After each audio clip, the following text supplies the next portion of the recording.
L'océan Indien abrite 5 îles placées sous souveraineté française, les éparses. Tromelin est au nord de l'île Maurice et les 4 autres sont éparpillées dans le canal du Mozambique. Glorieuse, qui est au nord de Madagascar et qui est aussi au nord de Mayotte. Juan de Nova, au milieu du canal du Mozambique, sur la partie la plus resserrée du canal du Mozambique, et plus vers le sud, en dessous presque du Mozambique, Bassa da India, qui est un atoll qui est submergé à marée haute, et Europa.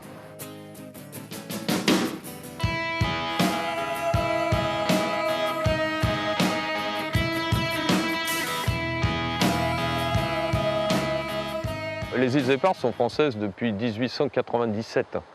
Donc là où il y a un acte, notamment Juan de Nova, qui affiche qu'elles sont françaises. Cette présence française fait effectivement que les îles ont été intégralement préservées, dans la mesure où depuis les années 70, il n'y a eu aucune exploitation économique, mais elles ont été entièrement préservées par le fait qu'elles sont extrêmement difficiles d'accès du point de vue administratif, à savoir qu'il faut une autorisation de l'administration pour pouvoir y accéder. Mais avant cela, les îles Éparses, alors concession malgache, ont connu diverses tentatives de peuplement. Notamment à Juan de Nova, où dès le début du XXe siècle, un Français y installe une exploitation de guano, un engrais minéral naturel constitué par les excréments des oiseaux marins.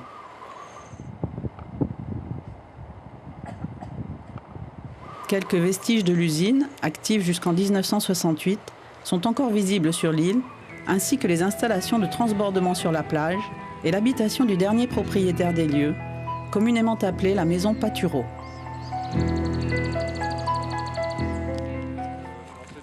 Aujourd'hui, seuls les détachements des forces armées de la zone sud de l'océan Indien et les gendarmes de la Réunion sont en charge d'occuper ces territoires français au quotidien. Des camps militaires sommaires ont donc été aménagés autour des anciens sites de vie et les premiers bâtiments des météorologues ont été reconditionnés pour accueillir les scientifiques des terres australes et antarctiques françaises lors de leur mission. Car si la souveraineté française est assurée par la présence des gendarmes et des fazoïs, les éparses sont placées sous la direction administrative des TAF depuis 2005. En s'appuyant sur l'existence de la collectivité des TAF, de son savoir-faire en matière logistique, en matière de soutien aux expériences scientifiques en milieu extrême, il a paru pertinent de confier ce chapelet d'îles, sa gestion administrative, au préfet des TAF. Ça a été officialisé par un texte de loi en 2007, et en 2007, le 5e district a été effectivement installé. Encadrant ainsi la protection environnementale des éparses. Des îles Éparses, devenues françaises à la fin du XIXe siècle, seuls des militaires occupent ces morceaux de terre inhabités aujourd'hui. Ils sont des représentants de la loi et aussi une force de dissuasion. Valérie Koch. Avant chaque départ pour les îles Éparses, les gendarmes de la Réunion bénéficient d'une formation autour des différents aspects de leur mission. Cette formation se déroule au TAF à Saint-Pierre. Il faut caler ça à partir de septembre. C'est important parce que c'est une première prise de contact souvent pour des gendarmes qui sont aussi de régions très différentes, une première prise de contact avec les TAF dans l'ensemble des TAF, pas seulement avec les îles Éparses. Car sur ces îles, le gendarme est le représentant de l'État, délégué du préfet de la Réunion. Il exerce également des fonctions d'officier de police judiciaire. Comme partout en France, il est chargé de faire respecter les lois et règlements, de constater donc éventuellement les infractions à la loi pénale et de rechercher leurs auteurs. Au cœur du parc marin de l'archipel des Glorieuses, les gendarmes relèvent régulièrement des actions de pêche illégale, notamment sur l'île d'Ulysse, accessible uniquement par voie nautique. Et en arrivant là-bas, effectivement, on a vu qu'il y avait des abris de fortune, donc bien fabriqués, quand je vous dis abris de fortune, avec des bambous, des bâches, des matelas dessous. Des matelas également. Oui, également des canettes, des bouteilles d'huile, des quoi faire à manger. D'accord, donc ça veut dire qu'ils séjournent aussi sur l'île. Ah, ils séjournent. Des traces de bivouac ont été relevées à plusieurs reprises et manifestement, il s'agit de pêcheurs qui mènent des actions de pêche illicite donc sur cette île d'Ulysse qui dépend bien évidemment de l'île de Glorieuse.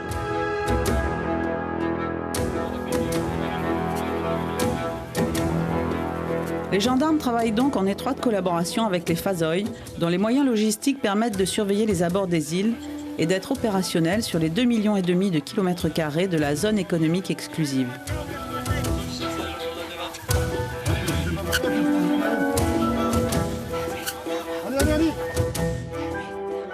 Nous sommes soucieux de contrôler cette immensité, contrôler, vérifier que les ressources halieutiques ne sont pas pillées, vérifier que quelques pirates somaliens ne viennent pas faire une base arrière sur une de ces îles, puisque nous savons qu'à l'occasion, ils ont pu descendre dans le canal du Mozambique. Et donc nous faisons tout pour faire en sorte que ce ne soit pas le cas et les maintenir largement au nord de Mayotte. Ce sont donc des effectifs ou des compagnies tournantes du détachement de la Légion étrangère de Mayotte qui séjournent sur la Grande Glorieuse. Les installations sont parfaitement entretenues et améliorées à chaque passage. Le dispositif est le même sur Juan de Nova, mais cette fois, pour assurer la présence française aux côtés des gendarmes, ce sont les militaires du 2e régiment de parachutistes d'infanterie de marine de Pierrefonds qui débarquent avec les rotations aériennes. À chaque arrivée du Transal, le débarquement du fret et des vivres monopolise les organismes sous un soleil de plomb. Jusqu'à la prochaine relève, dans 45 jours.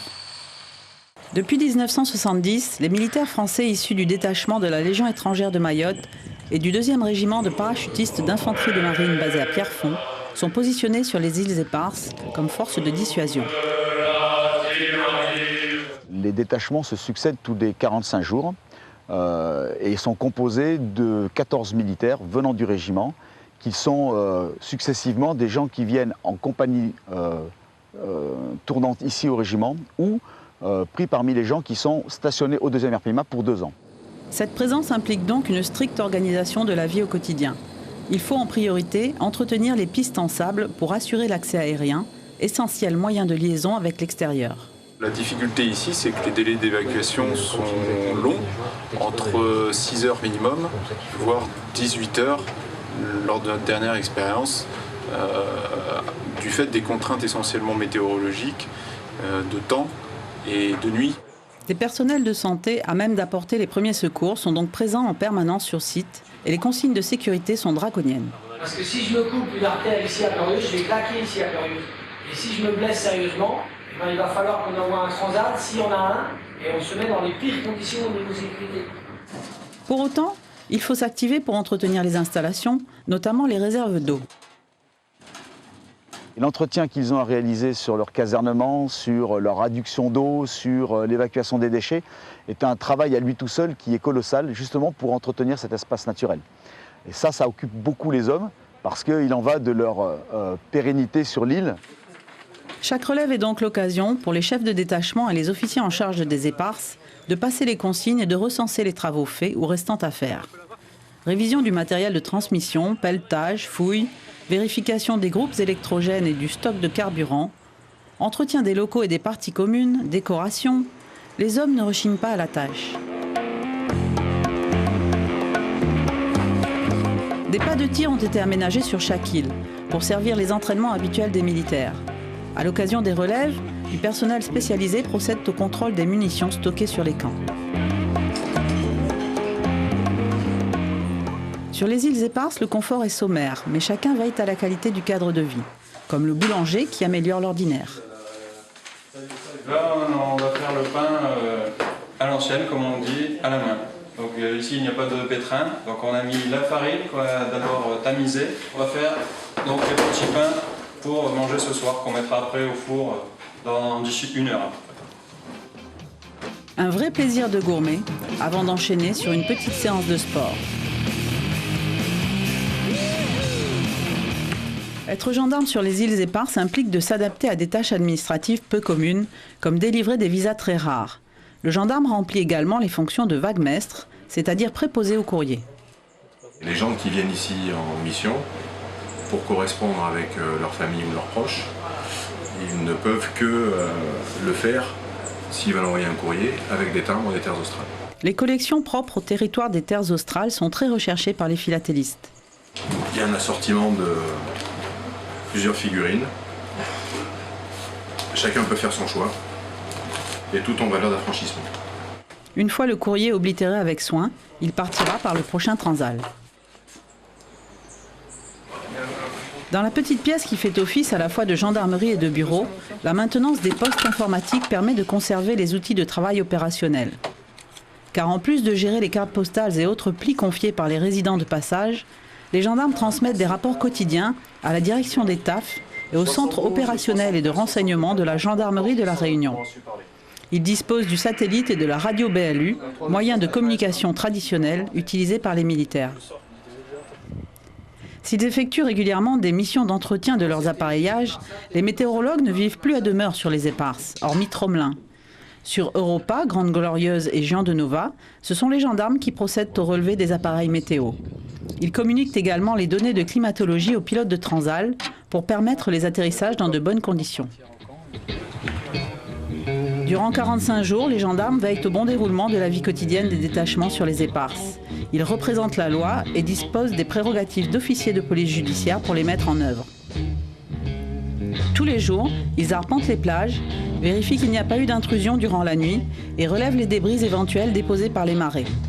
Ces patrouilles sont par ailleurs l'occasion pour les gendarmes de réaliser le volet le plus attendu de leur travail sur les éparses. Une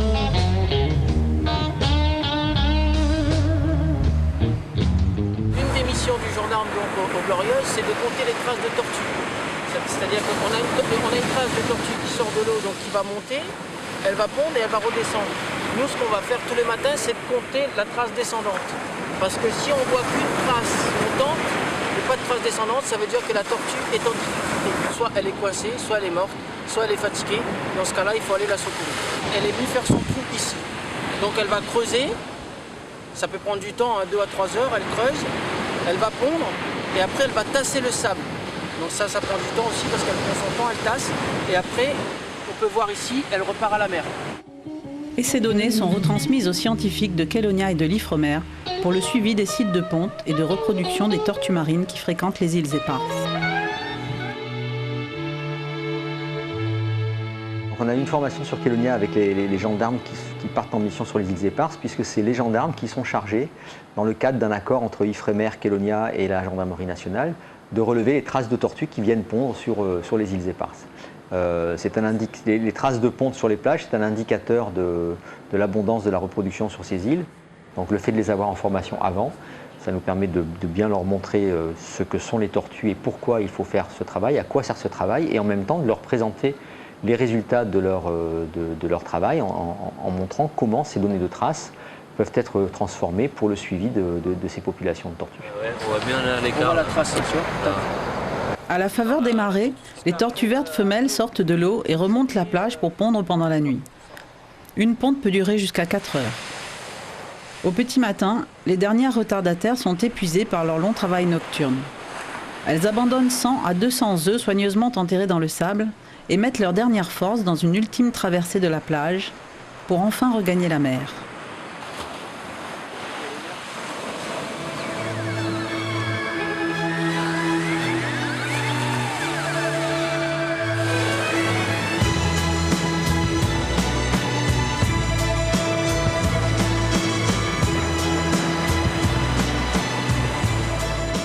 Si les tortues vertes et imbriquées de l'océan Indien ont trouvé un refuge idéal sur les îles éparses, c'est également le cas pour de nombreux oiseaux marins. Juan de Nova reste aussi la plus grande zone de nidification de l'océan Indien pour tout ce qui est sterne, et pour un certain nombre d'espèces comme les fous ou les frégates, les îles éparses constituent aussi un sanctuaire. Sanctuaire de biodiversité, classé réserve naturelle mais aussi parc marin, par exemple pour l'archipel des Glorieuses, les îles éparses constituent des observatoires environnementaux exceptionnels, protégés par la souveraineté française. La souveraineté française peut être très utile forcément à l'environnement. Donc on va parler dans un premier temps de la mer, puisque la souveraineté française s'exerce dans un premier temps jusqu'à 12 000 nautiques au large des côtes de cette île, comme dans toute terre française d'ailleurs, et également jusqu'à 200 000 nautiques si on parle de la zone d'économie exclusive. L'idée, c'est de développer une pêcherie durable et donc responsable. Ensuite, on va s'intéresser à cette terre que vous voyez ici paradisiaque, où la biodiversité est très respectée, puisqu'en fait elle est peu impactée par la présence humaine. Donc l'idée est également de préserver ce sanctuaire pour qu'il conserve son état actuel. Un état de paradis authentique, niché au cœur de l'océan Indien.